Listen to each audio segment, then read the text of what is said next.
नमस्कार, उड़ान आईएएस अकादमी के छत्तीसगढ़ समसामयिक प्रश्नोत्तर श्रृंखला में मैं सुधीर वर्मा पुनः एक बार आप सभी का स्वागत करता हूं। आज की प्रश्नोत्तर श्रृंखला प्रारंभ करने के पूर्व आप सभी युवाओं को राष्ट्रीय युवा दिवस की हार्दिक शुभकामनाएं।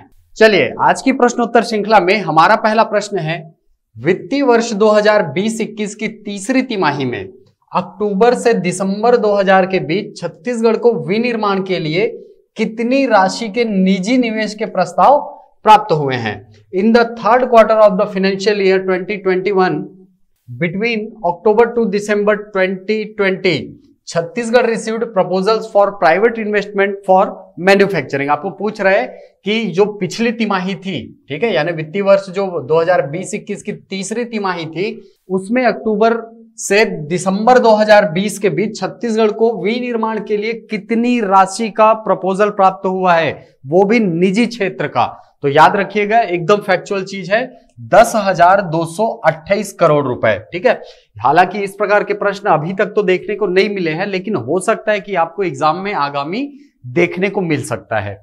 ठीक, तो याद रखिएगा कि निजी निवेश जो है, इसलिए ये इंपॉर्टेंट है क्योंकि हाल ही में पीपीपी मॉडल से बहुत सारे प्रोजेक्ट जो है वो हमारे यहां संचालित किए जा रहे हैं। तो इसी क्रम में पिछले तिमाही में 10,228 करोड़ रुपए के प्राइवेट इन्वेस्टमेंट का जो प्रपोजल है वो छत्तीसगढ़ को प्राप्त हुआ है। ये डेटा जो है वो आपको हाल ही में 14वां जो लोकवाणी का प्रसारण हुआ है, ठीक है, 14वां संस्करण जो प्रसारित हुआ है, उसमें यह डेटा मुख्यमंत्री जी के द्वारा बताया गया है। ठीक, तो याद रखिएगा इसको। चलिए, हमारा अगला प्रश्न है, उठो जागो और ध्येय की प्राप्ति तक रुको मत, यह कथन किसका है। Whose statement is arise awake and don't stop until goal is achieve. किसका है? आपके पास ऑप्शन में है स्वामी आत्मानंद जी, स्वामी विवेकानंद, स्वामी अनंतानंद या महात्मा गांधी।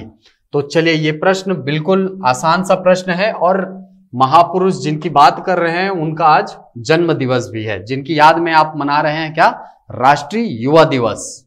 चलिए, हमारा अगला प्रश्न है, राज्य में कुल 67,10,000 राशन कार्डों के द्वारा कितनी जनसंख्या को पंजीकृत किया गया है या पंजीकृत किया जा चुका है। How many population has been registered in the state through a total of 67,10,000 ration card. ठीक, तो एक चीज आपको यहां से एक फैक्ट ये मिल गया कि अभी वर्तमान में जो प्रचलित राशन कार्ड है उनकी संख्या कितनी है, कुल 67,10,000। ठीक, और इसके द्वारा कितनी जनसंख्या को कवर किया गया है, तो याद रखिएगा 2,48,00,000 जनसंख्या जो है, ठीक है, हम लोग की जनसंख्या कितनी है टोटल 2011 के अनुसार 2,55,45,198।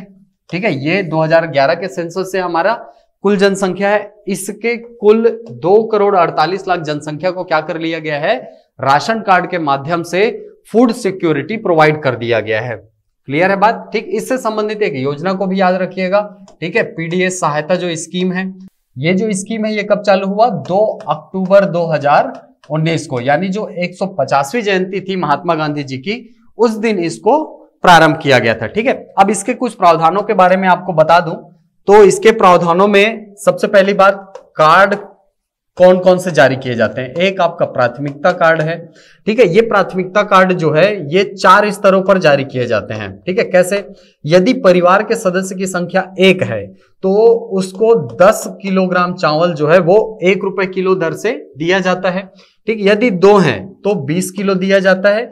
यदि 3 से 5 के बीच है उस घर की संख्या, ठीक है, सॉरी, उस घर में सदस्यों की संख्या, तो वहां पर उनको 35 किलो चावल जो है वो दिया जाता है। और 5 से अधिक यदि हैं तब वहां पर प्रति सदस्य 7 किलोग्राम की दर से चावल दिया जाता है। और इसमें दर क्या रहती है, 1 रुपया प्रति केजी।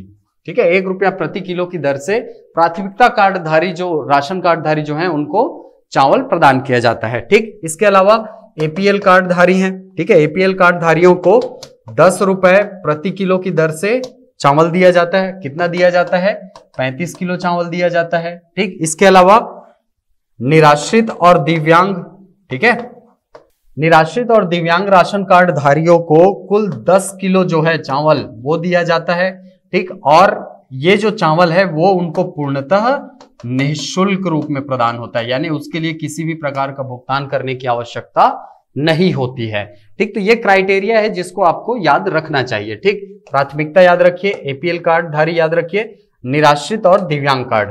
ठीक है, तो चलिए आपको प्रश्न में पूछ क्या रहा है, 67,10,000 राशन कार्डों के द्वारा कितनी जनसंख्या को पंजीकृत किया गया है, तो याद रखिएगा 2,48,00,000। ठीक, जो कि कुल जनसंख्या का कितना प्रतिशत है बोलेगा तो 97% लोगों की फूड सिक्योरिटी जो है, खाद्य सुरक्षा को सुनिश्चित किया जा चुका है। ठीक, ये भी एक प्रकार का प्रश्न बन सकता है। चलिए हमारा अगला प्रश्न है, समाज में सुपोषण के प्रति जन जागरूकता के लिए बस्तर में आयोजित साइकिल अभियान का नाम क्या रखा गया है। The cycle campaign organised in Bastar has been named for public awareness of the malnutrition in the society. ठीक, तो अभी हाल ही में जो वहां के कलेक्टर हैं उन्होंने ये घोषणा की है कि भाई बस्तर क्षेत्र में कुपोषण के प्रति जन जागरूकता फैलाने के लिए एक साइकिल रैली का क्या किया जाएगा, आयोजन किया जाएगा। ठीक है, उसके अंतर्गत जन जन तक क्या किया जाएगा, सुपोषण से संबंधित जो प्रचार है वो किया जाएगा। ठीक है, और ये जो साइकिल यात्रा है ये प्रारंभ किया जाएगा 10 जनवरी से। ठीक है, और कब तक चलेगा, 17 जनवरी तक। ठीक, तो प्रश्न आपको पूछ रहा है कि इसका नाम क्या रखा गया, इस रैली का, इस अभियान का नाम क्या रखा गया, तो याद रखिएगा इस रैली का नाम रखा गया है दू पैडिल सुपोषण बर। ठीक है, दू पैडिल सुपोषण बर ये नाम रखा गया है इस जन जागरूकता अभियान का, जो कि कहां चलाया जा रहा है, बस्तर में। चलिए हमारा अगला प्रश्न है, राज्य वीरता पुरस्कार 2020-21 के लिए प्रदेश के कितने बहादुर बच्चों का चयन किया गया है। How many brave children of the state have been selected for the state bravery award 2020-21। आपके पास ऑप्शन में है 2 बच्चे, 3 बच्चे, 4 बच्चे या 5 बच्चे। तो याद रखिएगा अभी हाल ही में राज्य वीरता पुरस्कार 2020-21 के लिए जो नामित हैं बच्चे, ठीक है, उनकी घोषणा की गई है और इस साल कुल 3 बच्चों का चयन किया गया है राज्य वीरता पुरस्कार 2020-21 के लिए। ठीक है, इनमें से तीनों बच्चों के नाम क्या क्या है, एक का नाम है कुमारी उन्नति शर्मा और ये संबंधित है रायपुर से। अगली है कुमारी जानवी राजपूत और ये है कुरुद की। इसके अलावा एक लड़के का चयन हुआ है जिसका नाम क्या है, दुर्गेश सोनकर और ये संबंधित है खुड़मुड़ा से। ठीक, तो 3 बच्चों का चयन किया गया है इस साल राज्य वीरता पुरस्कार के लिए। आप डीपीआर की वेबसाइट में जाकर के इनकी कहानी पढ़ सकते हैं, यानी इनको क्यों दिया गया है पढ़ सकते हैं। ठीक है, चलिए हमारा अगला प्रश्न है, छत्तीसगढ़ के खिलाड़ी जिन्हें साइकिल पोलो वर्ल्ड चैंपियनशिप के लिए भारतीय दल में चुना गया है, player from Chhattisgarh who has been selected in the Indian contingent for the cycle polo world championship. आपके पास ऑप्शन में आदित्य कुमार कुर्रे, मिथिलेश सोनकर, शिखर सिंह या श्री चमन जैन। तो याद रखिएगा आदित्य कुमार कुर्रे जी को चयनित किया गया है किसके लिए, पोलो वर्ल्ड चैंपियनशिप के लिए। बेसिकली छत्तीसगढ़ के खिलाड़ी हैं और ये, ठीक है, और इनको भारतीय दल में सेलेक्ट किया गया है। ठीक है, बाकी ऑप्शन की बात करें तो मिथिलेश सोनकर जी का संबंध है आपका वेट लिफ्टिंग से, वहीं शिखर सिंह का संबंध है वॉलीबॉल से। ठीक है, जूनियर वॉलीबॉल के खिलाड़ी हैं ये। चमन जैन जी की बात करें तो इनका संबंध है रोल बॉल से। ठीक है, रोल बॉल भी एक खेल है हमारे यहां, इससे ये संबंधित है। तो इस प्रकार के प्रश्न आपको देखने के लिए मिलता है कि कौन खिलाड़ी किस खेल से संबंधित है, तो ये भी आपका एक प्रश्न बनता है और ऐसे आप इसको याद कर सकते हैं। बेसिकली उन्हीं प्रश्नों को पूछा जाता है, उन्हीं खिलाड़ियों का नाम पूछा जाता है जो हाल फिलहाल में चर्चा में रहे हों। ठीक है, जैसे कि रेणुका यादव जी थे, है ना, उनको पूछा गया था एक बार कौन से खेल की खिलाड़ी है वो, हॉकी की खिलाड़ी रही है वो। चलिए हमारा अगला प्रश्न है, 31 दिसंबर 2020 की स्थिति में छत्तीसगढ़ के आकांक्षी जिलों की डेल्टा रैंकिंग का क्रम क्या है। The order of the delta ranking of the aspiring district of Chhattisgarh as on 31 December 2020 is. आपको पता होगा कि ये आकांक्षी जिला क्या होता है, ठीक है, और दूसरी चीज डेल्टा रैंकिंग, 2 चीजें आपको इस प्रश्न में जानने को मिल सकता है। ठीक, आकांक्षी जिला बेसिकली उन जिलों को कहा जाता है जो 1 अप्रैल 2018 की स्थिति में स्वास्थ्य, पोषण, अधोसंरचना, इस प्रकार के जो बुनियादी आवश्यकताएं हैं उन क्षेत्रों में क्या हुए हों, सबसे ज्यादा पिछड़े हों। तो इनमें से कुल पूरे भारत से नीति आयोग ने 115 जिलों की पहचान की थी, जिनमें से 112 की रैंकिंग जो है हर 6 माह में क्या करती है, वो डिस्क्लोज करती है, लेकर आती है। ठीक। और हाल ही में नवंबर में इसका डेटा आया है, ये भी याद रखिए, नवंबर 2020 में इसका डेटा आया था। आपको प्रश्न जो है वो वर्ष के अंत का पूछ सकता है, यानी 31 दिसंबर 2020 की स्थिति में इस प्रश्न को बिल्कुल पूछा जा सकता है कि आकांक्षी जिलों की डेल्टा रैंकिंग के संबंध में क्रम बताइए या प्रथम स्थान पर कौन रहा है छत्तीसगढ़ में। ठीक, तो आपके पास कौन कौन सा जिला का नाम दिया है, उत्तर बस्तर, कांकेर, कोरबा, नारायणपुर, महासमुंद और दंतेवाड़ा। ठीक है, छत्तीसगढ़ के कुल 10 जिले शामिल है इसमें। ठीक है, चलिए देखते हैं कौन कौन से जिले शामिल हैं और वर्तमान में उनका क्रम क्या है। चलिए, तो आप देख पा रहे हैं यहां पर जिले का नाम दिया है, स्कोर क्या है, अभी ये नवंबर 2020 की स्थिति है। ठीक है, यही स्थिति आपको 31 दिसंबर 2020 को मिलेगी। ठीक, तो सबसे पहले नंबर पर आपको कौन दिख रहा है, उत्तर बस्तर कांकेर, जिसने 0.80 अंक प्राप्त किया है और रैंक क्या है इसका 16वां। ठीक है, कोरबा है जिसने 22वां रैंक प्राप्त किया है, नारायणपुर 60 रैंक पर है, बस्तर 61वें क्रम पर है, राजनांदगांव 81वें क्रम पर है, सुकमा 84वें क्रम पर, दंतेवाड़ा 89वें क्रम पर, कोंडागांव 91वें पायदान पर है और बीजापुर 102वें स्थान पर स्थित है। वहीं महासमुंद की अगर बात करें तो महासमुंद 105वें क्रम पर स्थित है। तो सबसे पहली बात आपको यह याद करना है कि कौन कौन से जिले जो है वो आकांक्षी जिलों में शामिल है। तो छत्तीसगढ़ के ये 10 जिले हैं जिनको आकांक्षी जिलों की श्रेणी में रखा गया है, क्योंकि ये स्वास्थ्य और पोषण, अधोसंरचना, इन सारे बिंदुओं के क्षेत्र में क्या है, बहुत ज्यादा पिछड़े हुए थे नीति आयोग की रिपोर्ट के अनुसार। ठीक है, इन्हीं को शामिल किया गया है और इनकी रैंकिंग शामिल की जाती है हर 6 माह में, जो प्रकाशित किया जाता है किसके द्वारा, नीति आयोग के द्वारा। ठीक है, तो एक प्रश्न ये भी बनता है कि डेल्टा रैंकिंग किसके द्वारा जारी की जाती है। ठीक है, चलिए तो वापस आते हैं प्रश्न में। प्रश्न में पूछ रहा है कि क्रम क्या है। तो सबसे पहले हमने देखा उत्तर बस्तर कांकेर, ये पहले क्रम पर है, फिर है आपका कोरबा, ये दूसरे रैंक पर है। ठीक, नारायणपुर की बात करें तो ये तीसरे क्रम पर है, महासमुंद 10वें क्रम पर था और दंतेवाड़ा की अगर बात करें तो ये 7वें क्रम पर था। तो इस प्रकार आपका क्रम क्या हो जाएगा, 1 2 3 5 फिर 4। ठीक, ऑप्शन नंबर बी आप देख पा रहे हैं, 1 2 3 5 और 4। ठीक, तो आपका आंसर हो जाएगा ऑप्शन नंबर बी। चलिए, हमारा अगला प्रश्न है, कांकेर के कुलगांव में स्थापित किए जा रहे गांधी ग्राम का लक्ष्य क्या होगा। The goal of Gandhi gram being set up in Kondagaon of Kanker will be. आपके पास ऑप्शन में स्व सहायता समूहों को प्रोत्साहन, सेल्फ हेल्प ग्रुप प्रमोशन, कौशल विकास और आत्मनिर्भरता, skill development and self reliance, स्वास्थ्य सुविधाओं की सुनिश्चितता, एंश्योरिंग हेल्थ फैसिलिटीज, वस्त्र उद्योग की स्थापना, स्टेब्लिशमेंट ऑफ टेक्सटाइल इंडस्ट्री।